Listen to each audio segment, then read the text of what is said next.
मान्यवर, आज रविवार है और आज विशेष का दिन है। और आज विशेष के दिन में भारत के स्वतंत्रता संग्राम के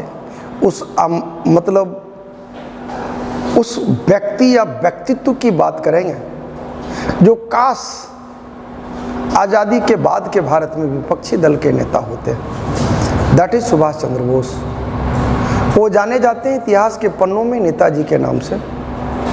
ये इनको नेताजी कब कहा गया और किस परिस्थिति में कहा गया, आज उसी संदर्भ को देखेंगे। और मेरा आपसे लोगों से निजी रिक्वेस्ट है कि आप लोग लाइक, सब्सक्राइब और शेयर ज़रूर कर देंगे। मिशन 5000 है, कोई बड़ा लक्ष्य नहीं है, क्योंकि इस रंगमंच पर मैं बिल्कुल नया हूँ, लेकिन चेहरा बहुत पुराना हूँ। विशेष आप लोगों को पता चल जाएगा आगे चल कर के कि मेरे इसी स्टाइल को अनुकरण करके कौन कहाँ से कहाँ तक पहुँचा है। मान्यवर, हम अपने संदर्भ में ज़्यादा कुछ नहीं कहना चाहेंगे। बात उन दिनों की है जब भारत की स्वतंत्रता संग्राम में संघर्ष चल रहा था। एक ऐसा व्यक्ति या व्यक्तित्व, अभी मैं सुभाष चंद्र बोस के जीवनी या उनकी पर्सनालिटी के बारे में कोई वीडियो नहीं बनाया। अब तक जो बनाया आप लोगों का आशीर्वाद बहुत बेहतरीन मिला और संभवतः उसमें आवाज़ की सरसराहट ज़्यादा थी, लेकिन जो भी हो मटेरियल सुन के देख लीजिएगा। यूट्यूब के प्लेटफॉर्म में कोई ऐसा माई का लाल नहीं जो उस टक्कर का कोई वीडियो दिया हो, चाहे इसके पहले खुदीराम बोस का हो या एक कैरेक्टर और थे भगत सिंह, महात्मा गांधी, जो मैंने अभी तक डाला है। आज हम वैसे संदर्भ को आगे बढ़ा रहे हैं। आप लोग कमेंट जरूर कीजिएगा।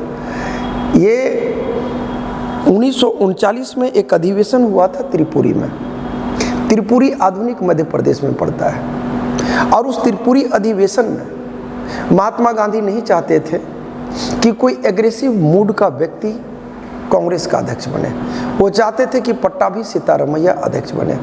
लेकिन सच्चाई यही था कि आधुनिक बिहार, आधुनिक बंगाल, उत्तर प्रदेश के तमाम कांग्रेस के कार्यकर्ताओं को लगता था कि सुभाष चंद्र बोस से ज़्यादा बेहतरीन कोई कैरेक्टर हो नहीं सकता।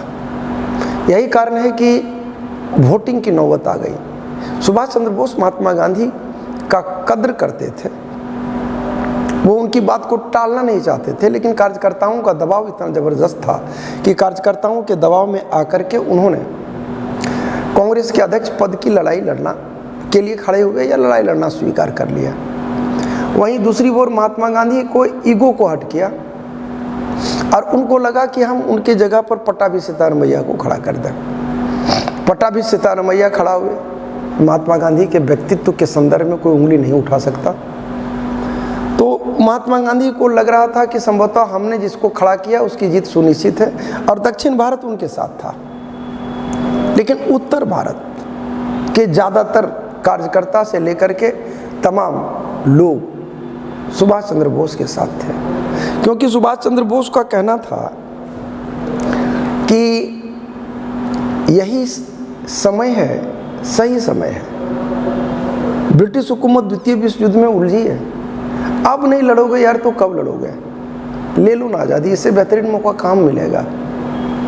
और महात्मा गांधी का कहना था कि एक आइडियोलॉजिकल सोच है। क्यों आइडियोलॉजिकल सोच? गांधी जी का ये कहना था कि ब्रिटिश हुकूमत स्वयं कह रही है कि कोई किसी को गुलाम नहीं बनाएगा, इसलिए हम लोगों को ब्रिटिश हुकूमत को साथ देना चाहिए। सुभाष चंद्र बोस का कहना था कि इससे हमको कोई लेना देना नहीं है, हमको आज़ाद होना है, इस संदर्भ में हमको सोचना है। अभी ब्रिटिश हुकूमत एक साथ दो मोर्चे पर नहीं जंग लड़ पाएगी अगर हम लोग स्वतंत्रता संग्राम का जंग छेड़ दें तो। लेकिन गांधी मानने को नहीं तैयार हुए। विवाद खड़ा हुआ, पट्टाभी सीतारमैया खड़ा हुए, हार गए और उन्होंने कहा कि ये रमैया की हार मेरी व्यक्तिगत हार है। हालात बदल गए। सुभाष चंद्र बोस ये जीत गए, कांग्रेस के अध्यक्ष बन गए, लेकिन गांधी को ये नागवार गुजरा। गांधी ने कहा कि भाई आप अपने लिए वर्किंग कमेटी अपने अनुसार गठित करें। लेकिन यहाँ एक बड़ा गंभीर बात मैं कह रहा हूँ, जरा समझिएगा। 1929 में जवाहरलाल नेहरू अध्यक्ष चुने गए थे और 1930 में सविनय अवज्ञा आंदोलन हुआ था।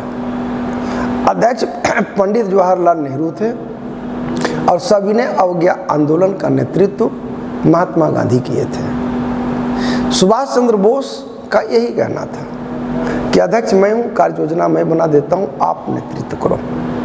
गांधी का कहना था कि अगर विचारधारा आपकी है तो नेतृत्व आपका होना चाहिए।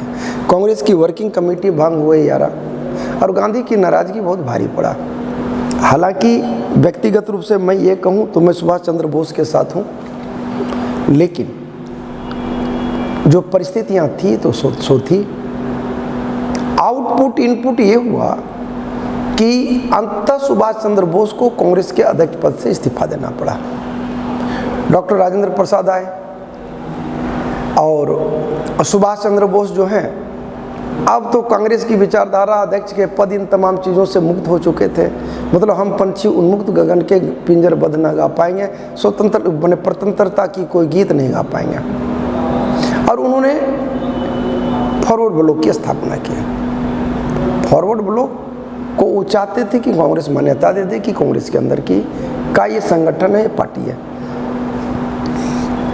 कांग्रेस ने ऐसा करने से इनकार कर दिया, और न सिर्फ इनकार कर दिया बल्कि सुभाष चंद्र बोस को कांग्रेस से 3 साल के लिए निष्कासित भी कर दिया। अब तो सुभाष चंद्र बोस उन्मुक्त हो चुके थे यारा। भारतीय स्वतंत्रता संग्राम में गांव हो, शहर हो, गली हो, चौक हो, चौराहा हो, ये अपनी बात कहना शुरू किए। वो बात में दम था क्योंकि भारत की आज़ादी की बात थी। ब्रिटिश हुकूमत को लगा कि ये बंदा अगर इस कदर बोलता रहेगा तो तूफान मचा देगा, और यही कारण था कि सुभाष चंद्र बोस को गिरफ्तार करके कलकत्ता के एल्गिन रोड में नज़रबंद कर दिया गया। कलकत्ता के एल्गिन रोड में इनको नज़रबंद तो कर दिया गया, और वहाँ से ये मतलब बंदी जिंदगी ये जी सकते थे नज़रबंदी का। निकले यारा 17 जनवरी 1941 को, दाढ़ी बड़ी हुई थी, निकले, अपने भतीजे के सहारे निकले। एक वीडियो बनाएंगे तो ज़िंदगी के संदर्भ में पूरी बात को हम रखेंगे। लेकिन रिक्वेस्ट है कि प्रीवियस कैरेक्टर का वीडियो जो संडे विशेष में डालें उसको सुन के जरूर देखिएगा। रोंगटा ना खड़ा कर दिए तो हम वीडियो बनाना छोड़ देंगे। परिणाम ये हुआ कि वहाँ से वो कलकत्ता से बाय रोड आए। मैं धनबाद में ही बगल में गोमो स्टेशन है, वहाँ जंक्शन आए, फिर उझरिया में रात को बिताए, और फिर यहाँ से जम्मू तवी एक्सप्रेस को पकड़ करके ये दिल्ली को निकले। काबुल के रास्ते से जर्मनी जाना था। बॉर्डर पर इनको ब्रिटिश हुकूमत, चूँकि हाई अलर्ट हो चुकी थी हुकूमत, तो इनकी गिरफ्तारी का आदेश था। वहाँ गूंगा और बहरा का नाटक करते हुए ये निकल चलते हैं, और वहाँ से इनको जर्मनी जाना था। वो जर्मनी गए। क्यों? क्योंकि द्वितीय विश्व युद्ध में पूरा विश्व एक तरफ था और ब्रिटेन के अगेंस्ट में जर्मनी, जापान और इटली था। जर्मनी, जापान और इटली था। स्वाभाविक है वो जाना चाहेंगे ब्रिटेन के दुश्मन राष्ट्र के साथ। और वहीं पर रास बिहारी बोस ने, किसने? रास बिहारी बोस ने 1942 में भारतीय स्वाधीनता लीग, इंडियन इंडिपेंडेंस लीग का गठन किया था। ये इंडियन इंडिपेंडेंस लीग, और यहीं पर द्वितीय विश्व युद्ध के दरमियान 65,000 सैनिक भारत के थे यारा, जो ब्रिटेन की ओर से लड़े थे। जापानी सैनिकों ने भारतीय सैनिकों को कब्जे में लिया था जो ब्रिटेन की ओर से थे, और सेनापति उसका फौजियारा था। मोहन सिंह एक व्यक्ति था। यही वो मोहन सिंह था जिस मोहन सिंह ने जापानी सेनापति फुजिहारा को कहा कि आप उन सैनिकों को हमको दे दो ना जो इंडियन है, जो आपकी ओर से लड़ा है, लेकिन वो ब्रिटिश हुकूमत के विरोध में है। और मोहन सिंह ने उन्हीं लोगों को लेकर के आज़ाद हिंद फौज का गठन किया। और इधर सुभाष चंद्र बोस जर्मनी पहुंचते हैं, और ध्यान रखना 4 जुलाई 1943 को आज़ाद हिंद फौज और इंडिया इंडिपेंडेंस लीग की कमान को इन्होंने संभाला। तमाम सैनिकों के बीच ये भाषण देने के लिए जैसे ही रंगमंच पर चढ़े, तमाम सैनिकों ने कहा कि आ गए सुभाष जी आ गए। नाज जिस पर हिंद को ताजी हिंद आ गए। नेताजी आ गए। ये हमने जो बतलाया 4 जुलाई 1943 को इन्हीं सैनिकों के दिए के द्वारा दिया गया गुंज था, आवाज था। और इस प्रकार सुभाष चंद्र बोस नेताजी सुभाष चंद्र बोस के नाम से विख्यात हो गए।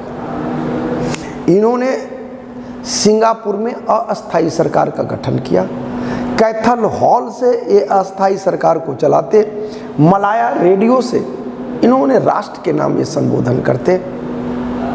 द्वितीय विश्व युद्ध में ब्रिटिश हुकूमत हर मोर्चे पर हार रही थी। भारत की आज़ादी की ललक सुभाष चंद्र बोस को दिख रहा था। विशेष वीडियो में आगे चर्चा करूंगा, लेकिन संभवतः मैं ये कहना चाहता हूँ, या यूँ कहें कि पूर्णतः मैं ये कहना चाहता हूँ कि आज़ादी की दीवानगी ऐसी भी होती है क्या? सुभाष चंद्र बोस ने आईएएस की नौकरी, यारा अभी के युग का आईएएस वर्ड यूज कर रहा हूँ, दैट वाज आईसीएस की नौकरी को छोड़कर आए थे। सोच सकते हो कि राष्ट्र के प्रति समर्पण का कौन सा भाव होगा? इनपुट आउटपुट गलत है बॉस। बॉस थे। और इसका झलक तो तब लगता है जब आजाद हिंद फौज के दस्ते को कहा गया था कि 1 रुपया वेतन नहीं दिया जाएगा। बस आजाद हिंद फौज के सैनिकों को कहना था कि भरपेट भोजन और गोला बारूद और अस्त्र शस्त्र चाहिए। इतना ही पर लड़े थे। और ये जादुई करिश्माई व्यक्तित्व सुभाष चंद्र बोस का था। अनडाउटली महात्मा गांधी को मैं इग्नोर नहीं कर सकता, लेकिन थोप भी तो नहीं सकता। आप सिर्फ सोच के देखिए ना, इनके एक आह्वान पर अगले का कहना है कि मैं लड़ूंगा, मैं मरूंगा, बस भरपेट खाना दे देना और गोला बारूद दे देना। आज़ाद हिंद फौज के सैनिक यारा द्वितीय विश्व युद्ध में विभिन्न राष्ट्रों के सैनिकों के रोल मॉडल थे। जानते हैं, रोंगटा खड़ा हो जाएगा आपका जब ये लोग अंडमान निकोबार पर कब्जा कर लिए। मैं ऑब्जेक्टिव पॉइंट पर व्यू से जाना नहीं चाहता, संडे है। अंडमान निकोबार के ऊपर कब्जा कर लिए। बर्मा होते हुए भारत पर एंट्री लेने का ये था। ब्रिटिश हुकूमत की फौज रोकने के लिए तैयार तत्पर बैठी थी। इन लोगों को टैंक को उड़ाने के लिए कोई गोला बारूद बम ऐसा नहीं था, एंटी टैंक रोधी जो होता है वो सब कुछ नहीं था। आज़ादी हिंद फौज के सिपाहियों की वो धन नहीं, वो माता और उन लोगों के स्तनों का वो दूध, जो दूध को पान कराया अपने पुत्रों को, जिसके कारण वीर गाथा की ये कहानी मैं कह पा रहा हूँ। यारा संपूर्ण शरीर में बम बांधते थे, झाड़ियों में छुपते थे, और जैसे ही टैंक सामने आता था वो टैंक के आगे जाके सो जाते थे। नमन है उन पुत्रों को, जिस्म के इतने चिथड़े उड़ते थे ना, जिसको कफन के किसी थैली में बांधा नहीं जा सकता। ये नेतृत्व था, ये नेतृत्व था सुभाष चंद्र बोस का। और यही सुभाष चंद्र बोस ने 6 जुलाई 1944 को गांधी के नाम संबोधन करते हुए कहा था, भारत की स्वतंत्रता का आखिरी युद्ध शुरू हो चुका है। भारत की स्वाधीनता का, भारत की स्वतंत्रता का आखिरी युद्ध शुरू हो चुका है। हे राष्ट्रपिता, हे राष्ट्रपिता, हमें आपकी शुभकामना और आशीर्वाद की जरूरत है। यारा मैं आप पर एक विचार छोड़ता हूँ। राष्ट्रपिता, बापू शब्द की मैं चर्चा नहीं कर रहा हूँ। रविंद्रनाथ टैगोर और ये सब गुरु और बापू का चेला छोड़िए। आपसे पूछता हूँ कि किनके व्यक्तित्व को ज्यादा पलड़ा दिया जाए? एक वह व्यक्ति जिसको कांग्रेस से निकाला गया, या वह व्यक्ति जो प्रतिकूल परिस्थिति में भी जो ये मान के चलता हो कि मैं जी रहा हूँ वतन के लिए, अगला भी जी रहा है वतन के लिए। ऐसा सम्मान, ऐसा व्यक्ति, ऐसा व्यक्तित्व इतिहास के पन्नों में जन्म भी लेता है क्या?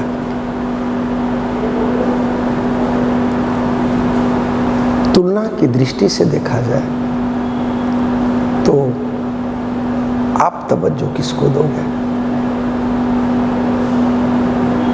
मैं आप पे छोड़ता हूं, विशेष आपकी मर्जी।